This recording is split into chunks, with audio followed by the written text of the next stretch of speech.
नमस्कार, सत श्री अकाल, राम राम साहब, हमारी वणक्कम, प्रणाम। आप सभी का ऑल्ट नीट मीडिया में फिर से स्वागत है। मैं आपकी होस्ट गायत्री देवी। हमारे साथ जुड़े हुए सीनियर जर्नलिस्ट सतीश चंद्र मिश्रा साहब। सतीश चंद्र मिश्रा जी हमें मिलेंगे 1 and 2 March Delhi constitution club conference में जरूर आ रहे हैं। सर की कंफर्मेशन है, तो आप सभी अगर सर से मिलना चाहते हैं तो जरूर रहिएगा।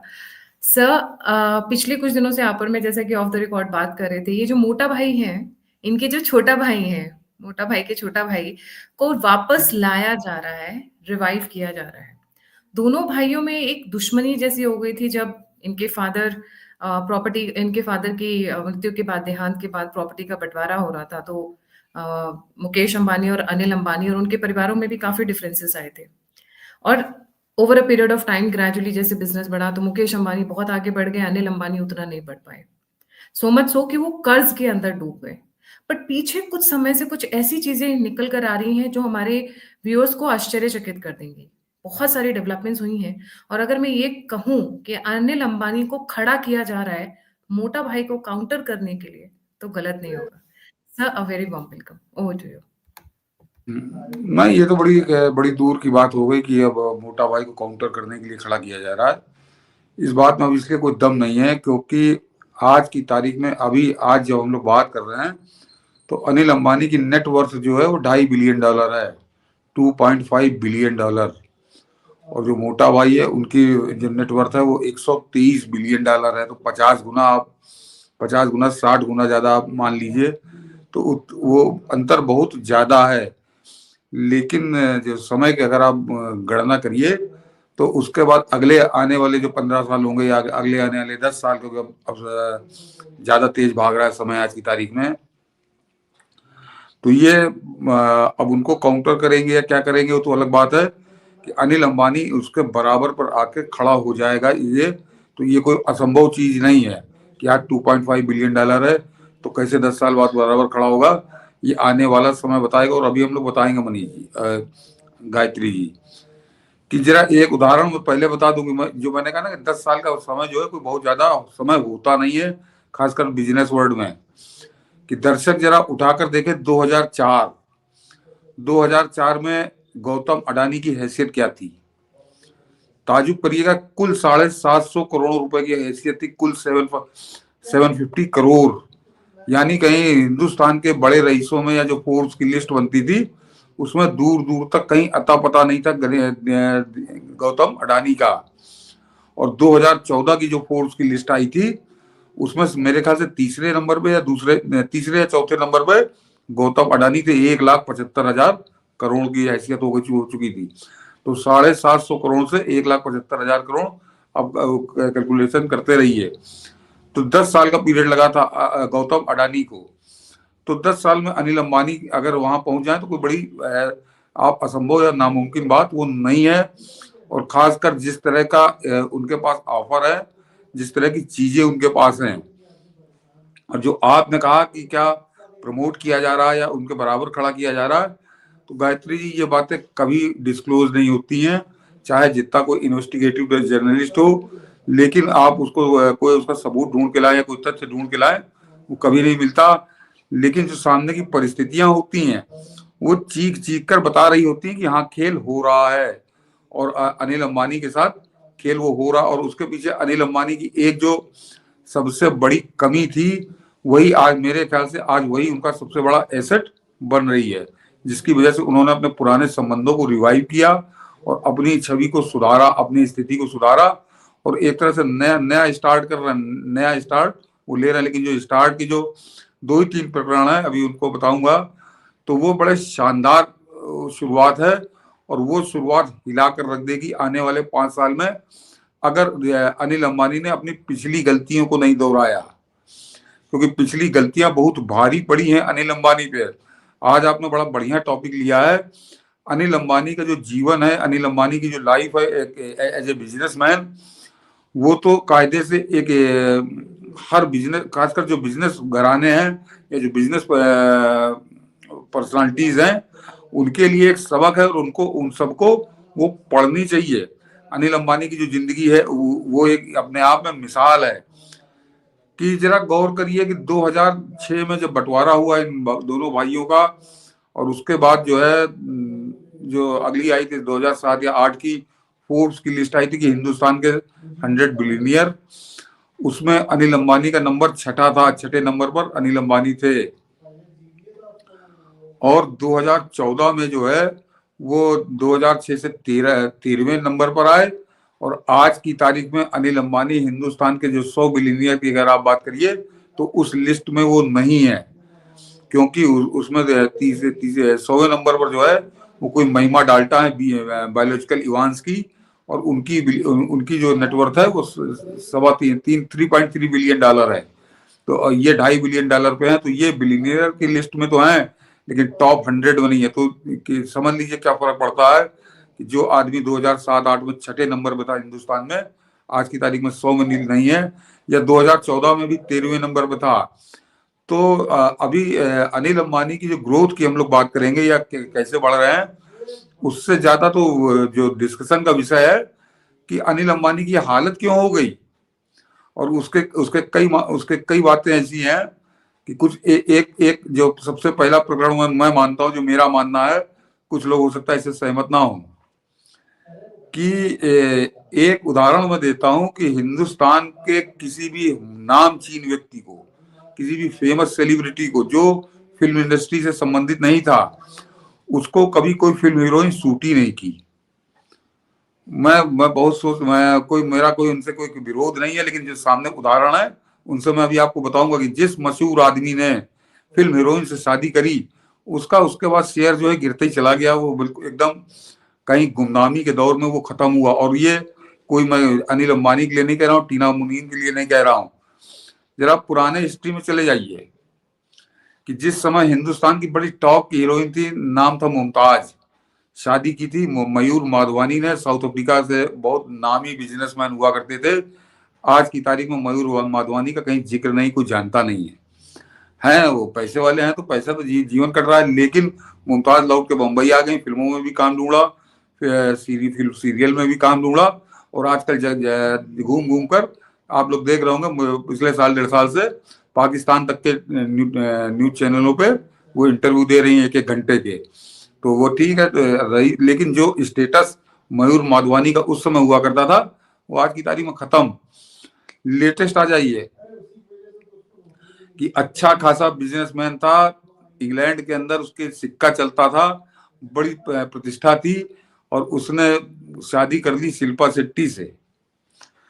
आज की तारीख में राजकुंद्रा सड़क पर यानी जेल जाने की नौबत है। जेल मेरे ख्याल से हो भी आया शायद एक आध बार। तो वो आदमी एक तरह से बर्बादी उसकी को रोक नहीं पा रहा, वो बर्बादी की कगार पर है। और जरा ये फिल्म इंडस्ट्री से थोड़ा हट जाइए, और अगर आप क्रिकेट के शौकीन हैं तो थोड़ा कैरियर पर ध्यान दीजिए विराट कोहली के। बहुत बेहतरीन अभिनेत्री, बेहतरीन महिला भी होंगी, लेकिन जिस दिन से अनुष्का शर्मा के साथ नाम जुड़ा और वो शादी हुई, उसके बाद से विराट कोहली उस जगह से आगे नहीं बढ़ पाए जहां पे वो थे। वो पुरानी कमाई चल रही है पिछले 3-4 साल से, तो बहुत बुरी हालत है। तो अब वो कारण क्या है? वो लाइफ स्टाइल ऐसी होती है कि दूसरा कोई एडजस्ट नहीं कर पाता, ये तो वही लोग जानते होंगे। लेकिन जो सामने दिखाई देता है, ये मैंने आपको कुछ बड़े वो उदाहरण बताए जो बिल्कुल एकदम प्रत्यक्ष आपको नजर आते हैं, अन्यथा एक बड़ी लंबी सूची है। तो अनिल अंबानी के साथ भी वही जुड़ा।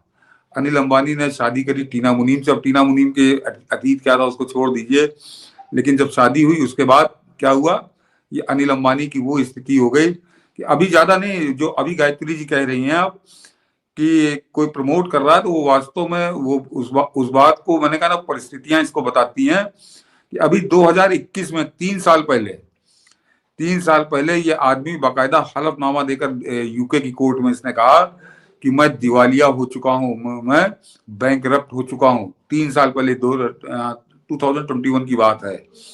और आज की तारीख में अभी आज की तारीख में क्या हुआ या कैसे पांचा पलटा, इस पर अभी हम लोग आते हैं। जरा इनके पहले पुराने कर्म याद कर लीजिए जिसकी वजह से ये आदमी बर्बाद हुआ। और जो थोड़ी रुचि रखते होंगे तो 2006 में जिस समय बंटवारा हुआ दोनों भाइयों का, धीरू भाई अंबानी के देहांत के बाद, तो उसके बाद जो जो इंडस्ट्री का जो हिस्सा अनिल अंबानी को मिला था, पूरा हिंदुस्तान कह रहा था कि वो फेवरेबल एक तरह से डिसीजन था। और जो वो इंडस्ट्री मिली थी अनिल अंबानी को जो कहीं से कहीं पहुंचा देती है। और उसका सामने उदाहरण भी है कि अनिल अंबानी को मोबाइल मिला था, जो टेली कम्युनिकेशन है, तो रिलायंस मोबाइल अनिल अंबानी को मिला था। और गायत्री जी, संभवतः आपको याद होगा कि जिस समय रिलायंस मोबाइल आया था तो एक छत्र पूरे सारे जितने भी दुनिया के, हिंदुस्तान के अंदर जितने भी मोबाइल फोन वाले थे वो सब बिल्कुल चौपट हो गए थे। अकेला रिलायंस राज कर रहा था, बुकिंग पे फोन मिलता था, ये उसकी पॉपुलैरिटी थी। कर लो दुनिया मुट्ठी में उसका स्लोगन हुआ करता था। और धीरू भाई अंबानी लॉन्च किया, उसके बाद वो रहे नहीं, तो वो एक जमाया। और आगे उसकी संभावनाएं क्या थी, ये आज की तारीख में हम लोग देख रहे हैं कि क्या उसी मोबाइल इंडस्ट्री को मुकेश अंबानी ने किस तरह से इस्तेमाल किया। और वो और इन्हीं का खरीदा वो एक तरह से, ये इन्होंने बाद में अपना हिस्सा वो बेच दिया, अपनी इंडस्ट्री बेची। और 2015 में मुकेश अंबानी पहली बार आए इस क्षेत्र के, और आज की तारीख में लीड कर रहे हैं पूरे हिंदुस्तान में। लेकिन इनको जो जमाया मिला था वो तबाह हो गया, बर्बाद हो गया।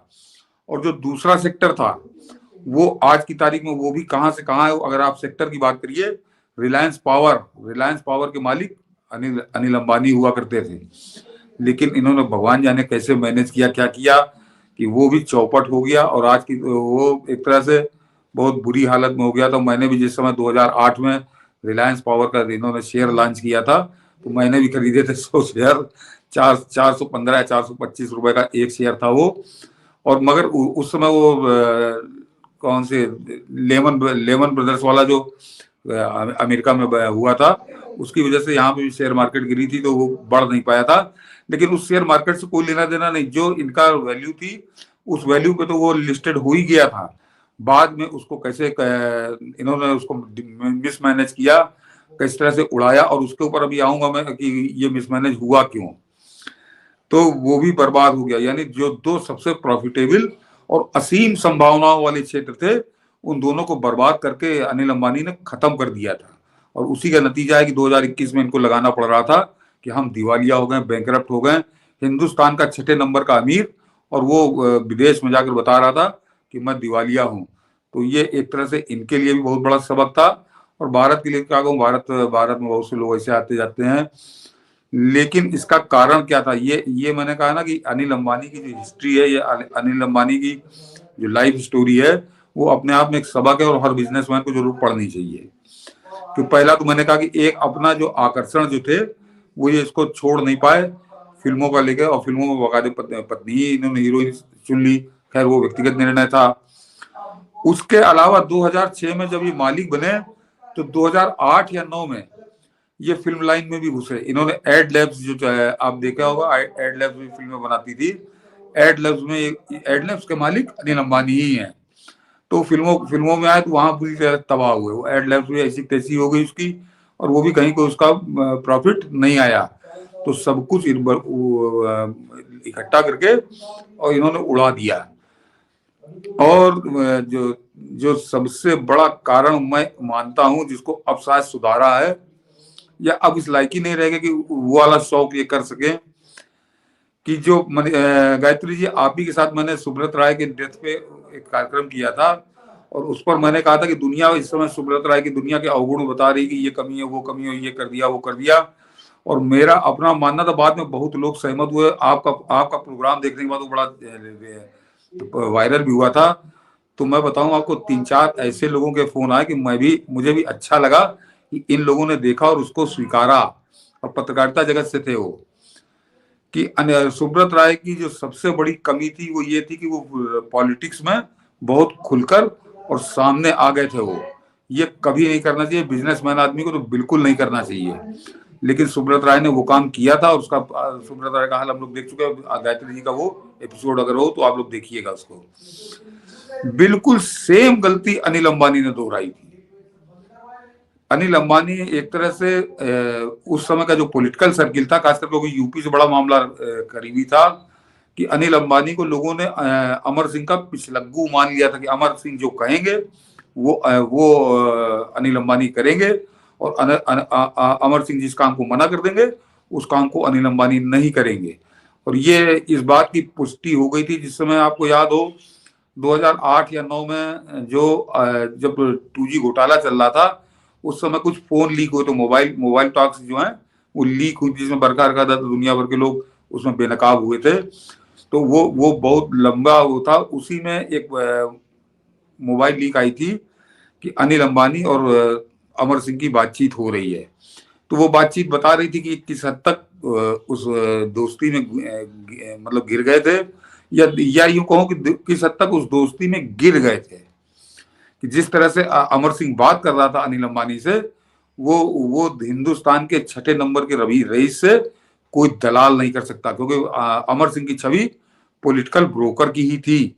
अमर सिंह में बड़ी खूबियां थी, बड़ी अच्छाइयां थी, लेकिन जो उनकी पहचान थी और वो सच थी कि वो पॉलिटिकल ब्रोकर थे। तो एक ब्रोकर जब इस तरह से बात करने लगेगा हिंदुस्तान के 6 नंबर के रईस से, तो निश्चित है कि उस रईस का पतन होगा, और वो हुआ अनिल अंबानी का।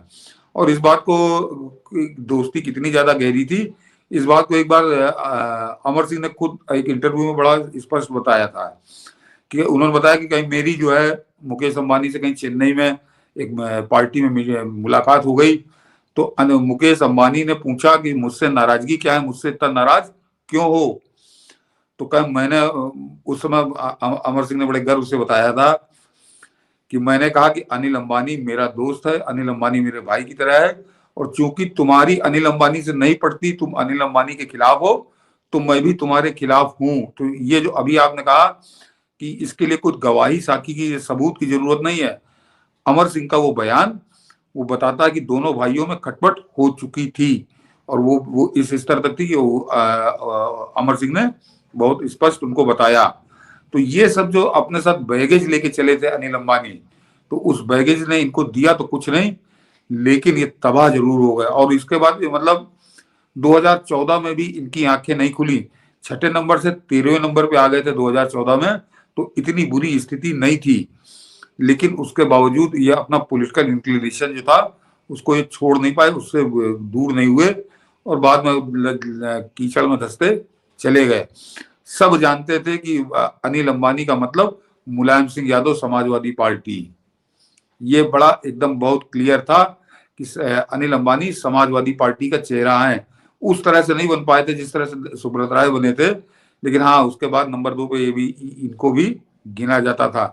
यानी एक तरह से आप समाजवादी पार्टी का अंग इनको माना जाता था। जो आदमी पूरे देश में जिसका बिजनेस था, उसने अपने आप को एक उत्तर प्रदेश के सरकार तक सीमित कर दिया था, और वो सरकार भी 2017 में चली गई। फिर उसके बाद सब लोग देखा, तो ये सारा जो पूरी जिंदगी का इनका घटना चक्र था, वो तो इनको एक जगह एक अंत पिलाकर उसने खड़ा कर दिया था। लेकिन अब ये गायत्री जी, ये बताना बड़ा जरूरी था, ताकि बैकग्राउंड लोगों की समझ में आए कि अनिल अंबानी में हुआ क्या, ये क्यों यहाँ तक पहुंचे। लेकिन अब जो दोबारा रिवाइवल हो रहा है, तो ये भी एक तरह से ब्लेसिंग इन डिस्गाइज है इनके लिए, क्योंकि ये बड़ा महत्वपूर्ण है। इन चीजों को लोगों को परिस्थितियों को देखकर समझना पड़ेगा कि मोटा भाई ने कुछ ऐसे हरकतें शुरू कर दी कि वो अपने आप को अजेय समझने लगे। वो अजेय समझने लगे कि हम जो चाहेंगे वो करेंगे, जैसा चाहेंगे वो करेंगे। और उसके बाद उन्होंने कुछ ऐसी हरकतें की हैं कि सरकार को लगा कि कुछ एक जरा स्पीड ब्रेकर होना चाहिए, तो स्पीड ब्रेकर के रूप में ये आए हैं सामने। और जरा राहुल गांधी चिल्लाता तो बहुत था, वो कभी पूरी बात नहीं बताता था कि जो राफेल का सौदा हुआ है, वो राफेल का सौदा जो है उसमें कहता था अनिल अंबानी को 30,000 करोड़ दे दिया, 30,000 करोड़ दे दिया, झूठ बोलता था। लेकिन वो ये नहीं बताता कि उससे पहले, कि अनिल अंबानी को ठेका मिलने से पहले वही ठेका मुकेश अंबानी को दसाल एविएशन दे चुकी थी। जब कांग्रेस के समय में बातचीत चल रही थी, तो वो ठेका तो कायदे से मुकेश अंबानी के पास था, लेकिन वो बाद में जब खत्म हुआ और दोबारा जब सौदा हुआ, तो दसाल में बता दूं कि राफेल जो विमान है उसको बनाने वाली कंपनी है दसाल। तो उसने रिलायंस का ऑफसेट का जो ठेका हिंदुस्तान में दिया, वो अनिल अंबानी की कंपनी को दिया। और वो 30,000 करोड़ नहीं, लेकिन हाँ उसको शुरू करने के लिए शायद 700 या 800 करोड़ रुपए उन्होंने दिए थे अनिल अंबानी को। कोई कर्जे के रूप में दिए थे, कोई उपहार नहीं दिया था जो राहुल गांधी बका करता था, कि एक तरह से सेटअप बनाने के लिए दिया गया था। तो पहला बड़ा सौदा अनिल अंबानी को दुर्गति के समय में मिला, तो वहां से एक तरह से शुरुआत हुई इनकी। और उसके बाद जो है अभी मेरे ख्याल से पिछले साल मतलब कुछ महीने पहले कि रिलायंस इंफ्रास्ट्रक्चर जो इनकी कंपनी है उसमें महाराष्ट्र के रत्नागिरी में धीरू भाई अंबानी डिफेंस सिटी के लिए उनको जमीन मिली 1,000 एकड़ की। और 1,000 एकड़ की उस जमीन में जो 6 डिफेंस कंपनियां आई हैं, और वो सबकी सब रिलायंस के साथ समझौता करके आई हैं, सबके उनके साथ कोलैबोरेशन करके आई हैं धीरू भाई अंबानी डिफेंस सिटी के साथ। और वो दुनिया की दिग्गज कंपनियां हैं और डिफेंस सेक्टर की कंपनियां हैं। पहले तो 10 साल का एविएशन की जिसकी बात कर रहे हैं, उसके अलावा अगर आप बात करिए तो थेल्स रिलायंस डिफेंस सिस्टम है, और बेलारूस की एक कंपनी है इवाटेक करके नाम है उसका, एवियाटेक है बेलारूस की, डाईहल जर्मनी की है, और ईओ सिस्टम कोरिया। तो ये दुनिया की नामी गिरामी कंपनियां हैं। और इन्होंने अगर अनिल अंबानी के साथ समझौता किया है तो आपको प्रत्यक्ष तो समझौता दिख रहा है, लेकिन इसके पीछे कुछ चक्कर कोई क्या चक्र घूमा है। और ये जो योजनाएं हैं ये अगर परवान चढ़ गई, अगर क्या परवान चढ़ गई, परवान चढ़ेंगी, क्योंकि वो अब केवल टोटल मैनेजमेंट अनिल अंबानी के पास नहीं, वो बराबर की पार्टनर है वो इस पूरे परियोजना में। तो आने वाला समय अनिल अंबानी दोबारा राज करेंगे, और ये बहुत महत्वपूर्ण एक तरह से क्या कहूँ कि टर्निंग पॉइंट होगा अनिल अंबानी के लिए। और अनिल अंबानी के पक्ष में एक चीज और है कि अभी जो मैंने पिछला आपको बताया, पिछला इतिहास कि कैसे इन्होंने सीखा होगा, उस सीखने के बाद आज की तारीख में 65 साल उम्र हो गई है अनिल अंबानी की। तो अनिल अंबानी के पास अब तजुर्बों का बहुत बड़ा गट्ठर है। और जो भी ताकत, कहूँ आदमी कहना ठीक नहीं है, कि जो भी ताकत प्रमोट कर रही है, दोबारा इनका रिवाइवल करवा रही है, वो उस ताकत ने भी बहुत अच्छे से समझाया होगा कि अब की दोबारा बहकोगे तो खत्म हो जाओगे। तो अब की मेरे ख्याल से बड़े सदे हुए चलेंगे, जैसे सदे हुए नजर आ रहे हैं फिलहाल अभी आचरण वैसा ही नजर आ रहा है। और जो दूसरा प्लस पॉइंट है कि अब अनिल अंबानी के जो पूरा व्यापारिक साम्राज्य छोटा सा है, कि अब उनके बेटे ने संभाला है उसको। मेरे ख्याल से जय अंबानी नाम है या जे अंबानी नाम है, उस आदमी ने संभाला है और वो बेहतरीन काम कर रहा है। तो और उसी का नतीजा है कि अब अनिल अंबानी का रिवाइवल दिख रहा है। और मैं फिर कह रहा हूँ कि 10 साल कोई बहुत लंबा समय नहीं होता, 75 का होते होते अनिल अंबानी दोबारा, क्योंकि ये जितने सेक्टर हैं, ये तो आपको मैंने डिफेंस सेक्टर की बात की, तो लाखों करोड़ में फिर बिजनेस होता है इसका। और आने वाले समय में हिंदुस्तान का जो प्रोग्राम है, और जिस तरह से हिंदुस्तान को पूरी दुनिया के जो छोटे देश हैं उनसे जो ऑर्डर मिल रहे हैं डिफेंस सेक्टर के, और प्रधानमंत्री मोदी का सबसे बड़ा एक तरह से इस पर वो कंसंट्रेट कर रहे हैं कि हिंदुस्तान में डिफेंस का अपने केवल आत्मनिर्भर ना हो, दूसरे देशों को भी बेचना शुरू करे। और वो उसमें बहुत जबरदस्त उछाल आया भी है। तो आने वाले समय में बहुत जबरदस्त बिजनेस अनिल अंबानी के पास भी होगा, और खासकर जब इस तरह की विश्व स्तरीय कंपनियां उनके साथ हैं, तो ये एक बड़ा परिवर्तन है। तो ये तो हुई एक डिफेंस सेक्टर की बात। और दूसरा, जिस रिलायंस पावर को इन्होंने खत्म कर दिया था, नाश कर दिया था, उसमें कैसा रिवाइवल हो रहा है कि आंध्र प्रदेश में अभी मेरे ख्याल से ज्यादा समय नहीं हुआ है कि आंध्र प्रदेश में 10,000 करोड़ की एक सोलर प्रोजेक्ट लगाने जा रहे हैं। और वो एशिया का सबसे बिगेस्ट सोलर प्रोजेक्ट वो है, 965 मेगावाट बिजली वो आपको सप्लाई करेगा। तो ये जो पावर सेक्टर, तो मैंने जो कहा कि अनिल अंबानी के हाथ में, वो तो इन्होंने मौका गवा दिया था, मोबाइल वाला मौका गवा दिया, उसके बाद रिलायंस पावर गवा दिया था, लेकिन पावर में आज भी बड़ी संभावनाएं हैं। तो डिफेंस सेक्टर और पावर सेक्टर दोनों में बड़ी शानदार शुरुआत होने जा रही है। देखिए अब ये अपने आप को कैसे सुधारते हैं, तो आगे मौके बहुत अच्छे हैं। और जो तीसरा सेक्टर है गायत्री, वो भी 10,000 करोड़ की लागत से, जो अब आप कह रही थी कि इसको समझा जा सकता है कि पैसे आ कहां से रहे हैं, कि तीसरा सेक्टर 10,000 करोड़ से रिलायंस इंफ्रास्ट्रक्चर जो है वो रियल एस्टेट में भी प्रवेश कर रहा है, और उसमें जो टारगेट है और वो उसका जरा अब आप कुछ चीजों को आप खुद समझिए कि उसमें जो बड़ा शेयर है या लायंस शेयर जिसे कहते हैं, उसमें अनिल अंबानी की कंपनी का होगा। वो कंपनी वो जो प्रोजेक्ट है वो हिंदुस्तान में जो 4 करोड़ घर बनने जा रहे हैं, जो प्रधानमंत्री आवास योजना, और उसमें सबसे बड़ा शेयर अनिल अंबानी अपना देख रहे हैं कि मैं इसमें सबसे बड़ा शेयर लूंगा। तो 3 सेक्टर ऐसे हैं, और तीनों ऐसे हैं जिनमें कोई आपको, अगर आप कोई कुकर्म ना करें, कोई उल्टी सीधी करतूत ना करें, तो तीनों सेक्टर में किसी भी कीमत पर आपको नुकसान के बजाय बहुत जबरदस्त फायदा होने की संभावना है। हाउसिंग सेक्टर भी कुछ एक उसी टाइप का सेक्टर है, और 3 सेक्टरों के साथ एक साथ शुरुआत हुई है, और अब $2.5 बिलियन की इनकी हैसियत भी हो गई है। तो ये कामना करिए कि संभवतः हम लोग को अच्छा समाचार देंगे ये, और नहीं देंगे तो अपना भोगेंगे, क्योंकि हिंदुस्तान बहुत आगे जा रहा है, बहुत आगे, बहुत रफ्तार में जा रहा है। अगर इस रफ्तार में पिछड़े तो फिर अपने आने वाली संतानों के लिए भी वो न्याय नहीं करेंगे।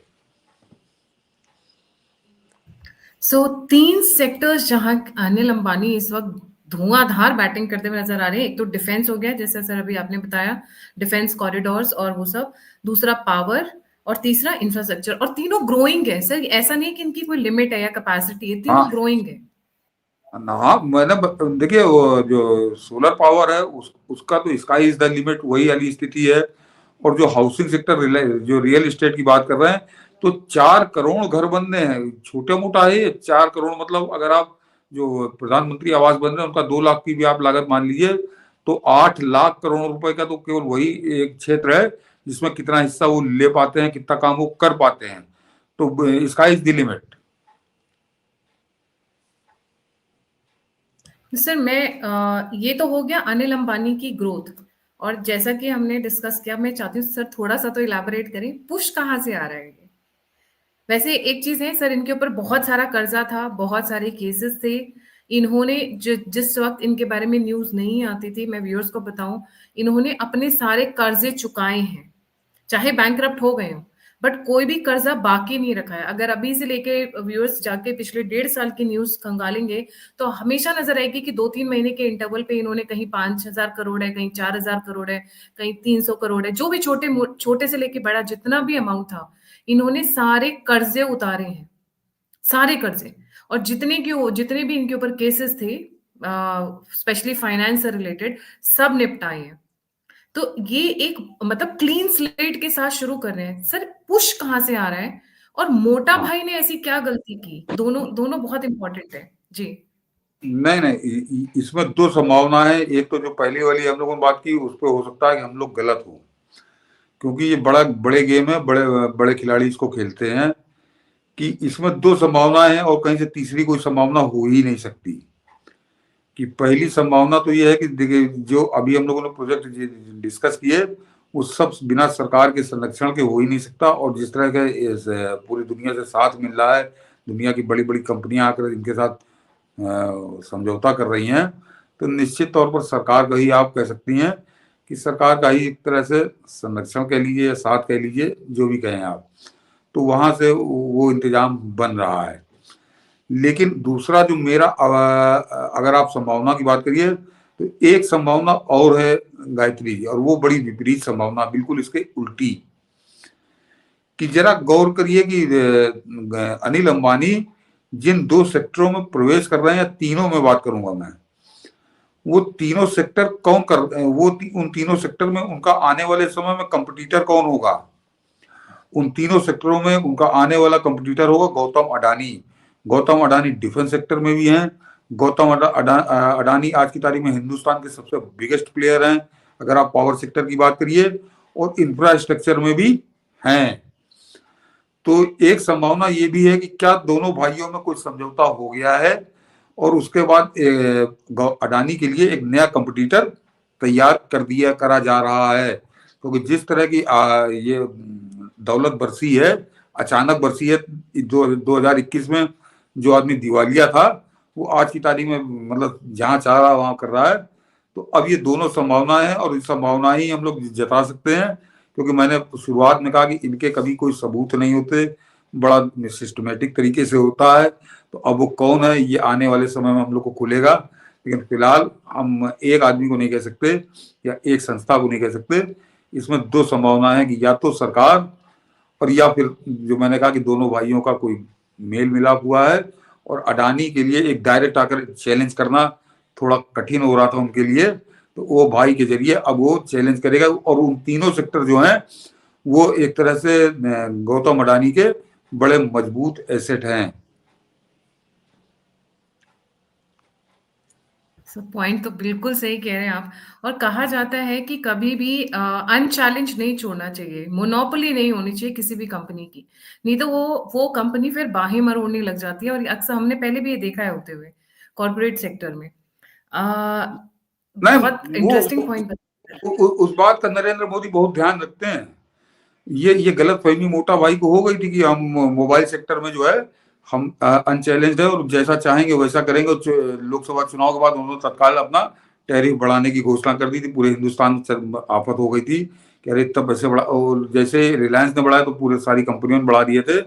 उसी समय टाटा और बीएसएनएल का कोलेबोरेशन था, वो सामने आया था, जो 1.5 साल पहले वो कर चुके थे। इनके बढ़ाने के बाद नहीं, वो 1.5 साल पहले कर चुके थे, पूरी तैयारी थी। तो नरेंद्र मोदी ये ध्यान रखते हैं कि कौन हमारी बाह कब मरोड़ सकता है, तो उसका इंतजाम वो रखते हैं। जी। तो अभी सर ये तो बहुत इंटरेस्टिंग आपने पॉइंट बताया कि हो सकता है गौतम अदानी के लिए भी तैयारी कर रहे हो कि कल को ऐसा ना हो ये मोनोपोलाइज करने लगे और हाँ, ब्लैकमेल करने लगे या फिर काउंटर करने लगे। और हम लोग मोटा भाई के कॉन्टेक्स्ट में ज्यादा समझ रहे थे इन चीजों को। सोलर इज एन एवर, मैं अपने व्यूअर्स के लिए बता दूं, इस वक्त जहां मैं बैठी हुई हूँ अफ्रीका में, यहाँ पर 16 घंटे लाइट नहीं आती है। मैं पिछले तकरीबन 1 साल से इन्वर्टर पे हम लोग का घर चलता है। और मतलब कभी रात को 10 बजे आती है और सुबह 4 या 5 बजे चली जाती है। यहाँ पर solar has become the norm. यहाँ पे सोलर लाइट ही चलती है। तो आप सोच लीजिए अफ्रीका पूरे कॉन्टिनेंट में ये हाल है। स्पेशली इस साल, जबकि एल निनो इफेक्ट जो होता है ज्योग्राफी में बहुत लोग जानते हैं, हर चौथे साल में आता है। 5वां साल इनका साइकिल चौथे साल में रहता है तकरीबन, जिसकी वजह से बारिश कम होती है और सूखा पड़ जाता है। और जितने भी क्लाइमेट चेंज से रिलेटेड जो लोग ज्योग्राफी थोड़ा पढ़ते हैं उनको ये पता होगा कि ये 4 साल का साइकिल है, 4 से 5वें साल में आएगा ही आएगा ये। तो यहाँ पे सोलर चल रहा है और भारत में भी देखिए पूरे लद्दाख में सोलर के पैनल्स लगाए जा रहे हैं। तो और ये रिन्यूएबल एनर्जी है। जिस तरीके से बात करते हैं ऑयल एक टाइम पे, अभी नहीं तो 15-20 साल बाद खत्म हो जाएगा, तो क्या बचेगा हमारे पास एनर्जी का सोर्स? हमारे पास सोलर ही रहेगा। तो solar is going to grow and only going to grow at least for next near 25 years। जी सर। नहीं, वो तो प्रधानमंत्री मोदी का 250 गीगावाट हम उत्पादन कर रहे हैं। और 2030 तक, बहुत लंबी कहानी नहीं है, 2030 तक यानी 6 साल के अंदर उसको 500 गीगावाट करने का पूरा उनका प्रोग्राम है। उसी हिसाब से पूरी उनकी रूपरेखा बन चुकी है। तो जितना अभी तक का है इतना ही अभी और 6 साल में होना, तो वो उसके लिए कोई लिमिट नहीं है, इतना ज्यादा काम उसमें। सर एक ऑफ द रिकॉर्ड एक बहुत बात कर चलती है, जो मैं जिन लोगों को जानती हूँ न्यूज और मीडिया इंडस्ट्री में, वो कहते हैं Anil Ambani is more close to Modi ji compare to Mukesh Ambani. हाँ, इन्होंने जो गलतियां की थी उसका भुगतान तो उन्होंने किया ही है, but of the two brothers Anil Ambani is closer to Modi ji. नहीं, ये बात जो लोग कह रहे हैं उसके एक पक्ष से मैं सहमत हूँ। दूसरा वो कि नरेंद्र मोदी के कुछ ज्यादा क्लोज हैं, इस बात से मैं सहमत नहीं हूँ। लेकिन अनिल अंबानी के पर्सनालिटी की एक खूबी तो है कि अनिल अंबानी लोगों में घुल मिल जाते हैं, या एक तरह से जैसे ज्यादा सोशलाइट आप कह सकते हैं। वो आदमी लोगों से घुल मिल जाता है और मतलब दोस्ती बनाना वो आदमी जानता है। और दोस्ती के चक्कर में कैसे तबाह हुए इसे अभी हम लोगों ने बताया। तो अगर क्या हो, तो धीरू भाई अंबानी के बेटे थे, तो जाहिर सी बात है संवाद तो दोनों का रहा होगा। तो ये निश्चित तौर पर अगर आप दोनों बेटों की कंपैरिजन करिए तो अनिल अंबानी नरेंद्र मोदी के ज्यादा करीब रहे होंगे। और एक और इसका कनेक्शन मैं बता देता हूं, जो अभी लोग कह रहे हैं कि हम मोदी के बड़े करीबी हैं, कि उसका जरा गौर करिए कि कोई आदमी कल्पना नहीं कर सकता था, लेकिन वो अचानक चले गए। कि अचानक आपने देखा होगा जब प्रधानमंत्री मोदी बने हैं और उसके बाद जब योगी आए यहाँ पर, या उसी दौरान ऐसा क्या घटनाक्रम घटा कि अमर सिंह नरेंद्र मोदी के करीबी हो गए थे। तो अमर सिंह नरेंद्र मोदी के करीबी हो गए, तो कोई तो पुल चाहिए, और वो पुल मेरा मानना है कि अनिल अंबानी हो सकते हैं, कारण या कोई और भी हुआ होगा, लेकिन मेरा मानना है कि जो अभी आपने बात की, मैं उस संदर्भ में बात कह रहा हूं कि अनिल अंबानी के वो संबंध रहे होंगे, इसमें कोई शक नहीं है। जी। तो छोटा भाई बनेगा बड़े मोटा भाई के लिए स्पीड ब्रेकर, और अडानी को भी इग्नोर नहीं किया जा सकता है, ये भी एक बहुत इंपॉर्टेंट फैक्टर है। सर, इस वक्त बात चल रही थी, जहां से ये न्यूज मेरी नजर में आई, यूपी के अंदर कुछ एक जो पावर कंपनीज है उनको प्राइवेटाइज करने की बात चल रही है, क्योंकि चोरी बहुत होती है, मेंटेनेंस बहुत है, सरकारी ऑफिशियल्स हैं वो ध्यान नहीं देते हैं, वो जो सरकारी बाबू वाला सिस्टम है वो अभी भी परसिस्ट करता है। तो वहीं से मेरे न्यूज ध्यान में आई और देन आई स्टार्टेड स्क्रोलिंग कि अच्छा, कई जगह ये हो रहा है, it is not just UP, Andhra का आपने बताया, सोलर का बताया, डिफेंस कॉरिडोर्स का बताया, तो अंडर करंट तो चल ही रहा है। अनिल अंबानी का जो प्रेपरेशन है वो तो दिख रहा है। जी नहीं, वो जिस हिसाब से मैंने कहा कि आंध्र प्रदेश में 10,000 करोड़ रुपए, ये जो आप यूपी की बात आप कर रही हैं, तो यूपी हो या कोई भी और प्रदेश हो, तो वहां पे कोई बड़े प्लेयर ही उसमें उतरेंगे मैदान में, छोटे प्लेयर की तो हैसियत ही नहीं होगी। तो जब 10,000 करोड़ रुपए का प्रोजेक्ट वो आदमी आंध्र प्रदेश में लगा रहा है, तो इसका मतलब अब अनिल अंबानी के अंदर इन्वेस्ट करने की क्षमता आ चुकी है। तो वो निश्चित तौर पर अब यूपी में भी अगर होगा, और यूपी में सही कह रहे हैं, यहाँ पे चल रहा है कि तो हो सकता है यूपी में भी इनको मिले प्रोजेक्ट। तो वो एक बात तो मैंने आपसे शुरू में कही कि आदमी कौन हो सकता है, मैं नहीं कह रहा, लेकिन कोई ताकत तो है ही है, जो कोई ताकत है, जो अननोन ताकत है, या अदृश्य ताकत है, अननोन नहीं कह सकता हूँ, थोड़ा बहुत तो हम लोग को आइडिया लग रहा है कि अदृश्य ताकत है जो इसको ताकत दे रही है अनिल अंबानी को। उसके अपने लक्ष्य हैं, उसके अपने उद्देश्य हैं, और उस पर इनको खरा उतरना है। वो ताकत को कोई फर्क नहीं पड़ेगा, अगर तुम फेल हो जाओगे तो वो किसी और को सिलेक्ट करेगी, लेकिन फिलहाल इनको सिलेक्ट किया। और जो भी आपने कहा कि हो सकता है कि पुराने संबंध हो, पुराने संबंधों की दुआई देके हो। और एक चीज तो मैं बहुत अच्छे जानता हूँ कि क्योंकि उस समय चर्चा होती थी, कोई मेरे दोस्त तो है नहीं कि मैं कह दूं मैं बहुत अच्छे जानता हूँ, लेकिन उस समय चर्चा होती थी जिस समय बंटवारा हुआ था, धीरू भाई अंबानी का देहांत हुआ था, कि इनकी जो माँ है कोकिला बहन, उनका दोनों बेटों में उनका विशेष अनुराग अनिल अंबानी पर ज्यादा बताया जाता था, कि अनिल अंबानी से उनका थोड़ा ज्यादा लगाव है, ये कहा जाता था। तो ये सारा कनेक्शन आपको जोड़ना पड़ेगा, तो उसके बाद ये मान सकती हैं कि कोई ताकत आई है। तो वो जो ताकत आई है उसमें आप कोकिला बेन की भी भूमिका को नजरअंदाज नहीं कर सकते। और खासकर उसका जो अभी चरम हुआ था, जब मुकेश अंबानी ने अपने बेटे की शादी की थी, तो उसमें आपने देखा होगा अनिल अंबानी की जो उपस्थिति थी वो बड़ी उपेक्षित थी, कि जैसे कोई सामान्य सा आदमी आया है और उसकी कहीं पे कोई महत्व नहीं दिखा था पूरे कार्यक्रम के दौरान। तो कोई किसी भी माँ को ये बर्दाश्त नहीं होता, भले वो एक लड़का कर रहा हो, दूसरे के लिए कर रहा हो, तो बड़ा लड़का भले वो सब कुछ कर रहा हो, लेकिन जो दूसरे का अपमानित होता तो दुनिया को अच्छा लग सकता है, माँ को अच्छा नहीं लगता। तो ये इसमें कई चीजें हैं जो आज अभी नहीं आएगा, लेकिन 2-4 साल में सामने आ जाएगा कि पूरा खेल है क्या। लेकिन खेल बहुत बढ़िया है और बहुत बढ़िया तरीके से खेला जा रहा है। अब जिम्मेदारी अनिल अंबानी के कंधों पे है। सर, वो फोटोग्राफ तो एक्चुअली हम लोगों को भी एज अ व्यूअर हर्ट की थी कि आपके भाई हैं अनिल अंबानी। नहीं, ठीक है, अभी बिजनेस में अच्छे नहीं है, पर ध्यान तो रख ही सकते थे। जिस तरीके से अभी तो चलिए फिर भी साड़ी पहनी है, जो एंट्री थी इनकी अनिल हाँ, अंबानी की और नीता इनकी पत्नी की, टीना अंबानी की, जिस वक्त ये एंटर कर रहे थे, उस वक्त इन्होंने जो कपड़े पहने हुए थे सर, वो बहुत, मतलब मैं उनको लगाने के लिए नहीं बोल रही हूँ, बट बहुत ही साधारण से, जैसे एक हम्बल फैमिली बैकग्राउंड से, एक गरीब परिवार से, उस टाइप की फीलिंग आ रही थी। और वो हर्ट तो हम लोगों को भी किया था कि ठीक है, आपके भाई हैं, बिजनेस में काम उतना अच्छा नहीं चल रहा है, but that moment was painful for us also actually. मतलब कोई लेना देना नहीं नहीं है हम लोग, बट हर्ट हमें नहीं, भी किया था एज अ व्यूअर। हाँ हाँ, वो तो मैंने माँ की बात की, लेकिन अगर आप व्यक्तिगत मेरी बात करिए तो मैं उस फोटो को देखकर बड़ा खुश हुआ था गायत्री जी। उसका कारण बता दूं कि भले जब सब कुछ हो, और ये सब तो अभी मैं बता रहा हूँ कि इतना इनका जितनी सेक्टर में बड़े प्रोजेक्ट चल रहे हैं, तो ऐसा नहीं कि अनिल अंबानी के पास कपड़े नहीं रहे हो तो पहन के जा नहीं सकते थे।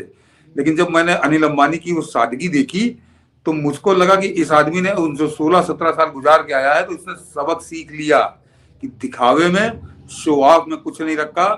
जो खुश होगा मेरे शरीर से जो मैं करूंगा उसका उसका सम्मान होगा, उसका गान होगा। तो अनिल अंबानी ने कोई बहुत ज्यादा अपने आप को बड़ा सामान्य रखा, सादा रखा। एक तरह से मुझको मैसेज ही गया उस फोटो से कि अनिल अंबानी ने सबक सीखा है। जो 17-18 साल मैंने तो बड़े करीब से देखा, क्योंकि उत्तर प्रदेश में बताया ना, उत्तर प्रदेश से दूसरा घर हो गया था कि ये अनिल अंबानी ग्लैमरस पर्सनालिटी, हर चीज मतलब आ रहे हैं तो पता चल जाता था कि अनिल अंबानी आज शहर में है।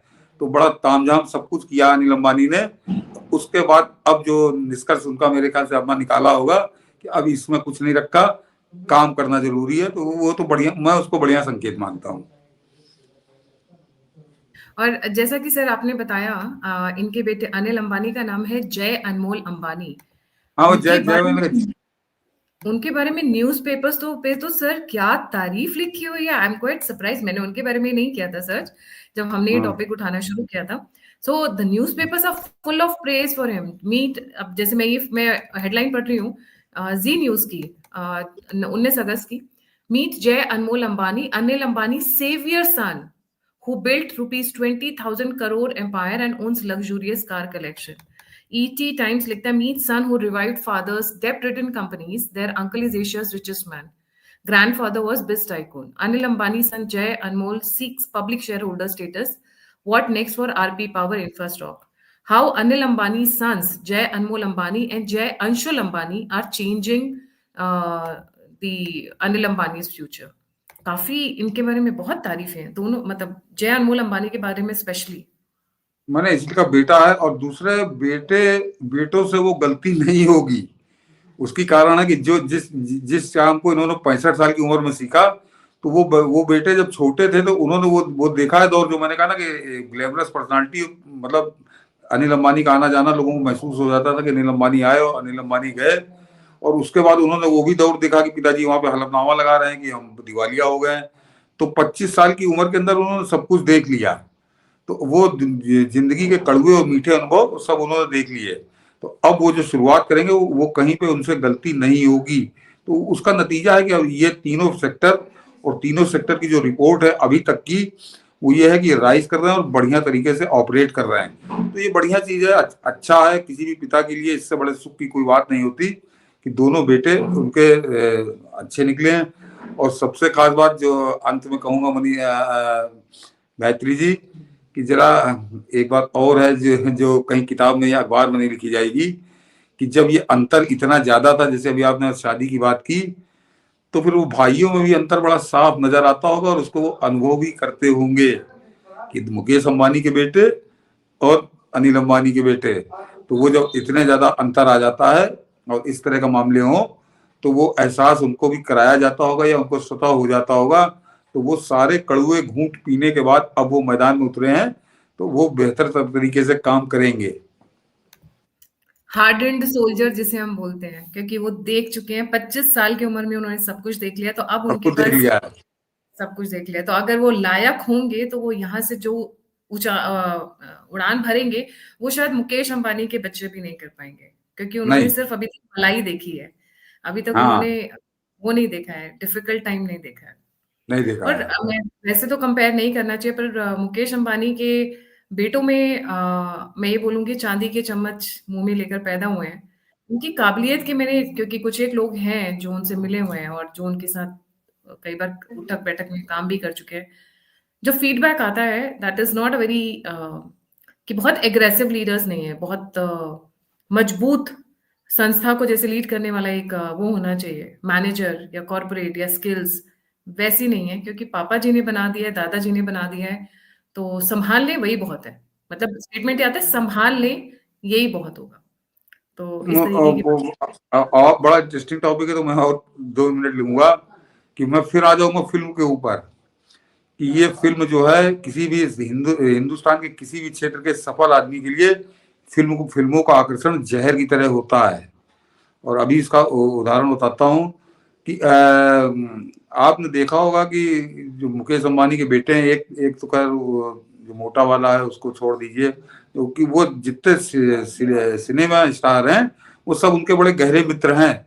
शादी के समय बड़ा खुलकर आ रहा सामने कि सब बड़े अच्छे आनंद मित्र हैं, बड़े अनंत और सलमान, अनंत अंबानी हाँ, और वो सलमान। हाँ। वो वहाँ नहीं, वो जितने थे सब बड़े मित्र हैं, बड़े मित्रता, बस उनसे मिल भी रहे थे। और इसी तरह का एक एक आदमी जो मैंने बर्बाद होते देखा, उसका मैं बताऊं, मैंने अपनी आंखों से देखा है कि बाल ठाकरे का पोता आदित्य ठाकरे।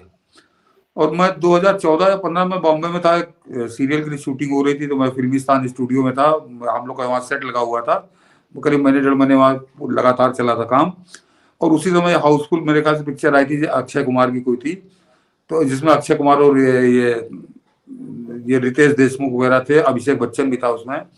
तो उसका सामने वाले सेट पे इनकी शूटिंग चल रही थी। तो एक दिन अचानक जो है आदित्य ठाकरे आया वो स्टूडियो में। तो पता चला कि वो जो ओबी वैन है उसके अंदर केक कट रहा है, रितेश देशमुख की बेटी का बर्थडे है, उसमें आया है वो। तो यहाँ तक तो बात ठीक थी, भाई आप बुलाया होगा, आ गया वो भी मुख्यमंत्री का लड़का है रितेश देशमुख। लेकिन उसके बाद ओबी वैन से उतरकर जिस तरह से अक्षय कुमार और रितेश देशमुख आदित्य ठाकरे के गले में हाथ डालकर लहराते हुए चल रहे थे, तो अब मेरे एक मित्र हैं, पत्रकार हैं, वो भी उपाध्याय जी मेरे साथ खड़े थे। मैंने कहा उपाध्याय जी, इसने बर्बादी की दास्तान अपनी लिखनी शुरू कर दी। ये बाल ठाकरे वो आदमी था कि जिसके यहाँ हिंदुस्तान का बड़े से बड़ा फिल्म स्टार सर झुकाने उसकी देहरी पे जाता था, उसके पोते के गले में हाथ डालकर ये लफंगों की तरह लहराते घूम रहे हैं ये। तो इसने सारी कीर्ति जो थी बाल ठाकरे की, वो मिट्टी में मिला दी। इस आदमी ने उस गरिमा को समझा ही नहीं कि मैं किस परिवार का पोता हूं। तो वो जो फिल्मों का आकर्षण है वो ले डूबता है। और आज की तारीख में आदित्य ठाकरे किस स्थिति में है या ठाकरे परिवार की स्थिति में है, ये मुझको बताने की जरूरत नहीं। बहुत इंटरेस्टिंग है सर, ये वाली चीज तो हम लोगों ने नोटिस नहीं की थी, ये बात तो सच है। जैसा कुछ वो बोलते हैं ना, जिंक्स होना, कुछ नजर लगना, बॉलीवुड वालों के साथ जुड़ते ही आपका भी कैरेक्टर धूमिल हो जाता है, आपके भी डाउनफॉल का टाइम शुरू हो जाता है। मुझको एक आदमी, आप जो दर्शक हैं उनसे मैं कहूंगा कि आप सोच समझ के 1-2 दिन के अंदर एक आदमी ऐसा कोई बताइएगा जो फिल्म स्टार के या फिल्मी दुनिया किसी आदमी के संपर्क में आया और उसके बाद उसने बड़ी तरक्की की। वो जो तरक्की वाला था वो नीचे आया है। हाँ, फिल्म स्टारों को ही शूट करते हैं, उनकी जीवन शैली कुछ ऐसी होती होगी।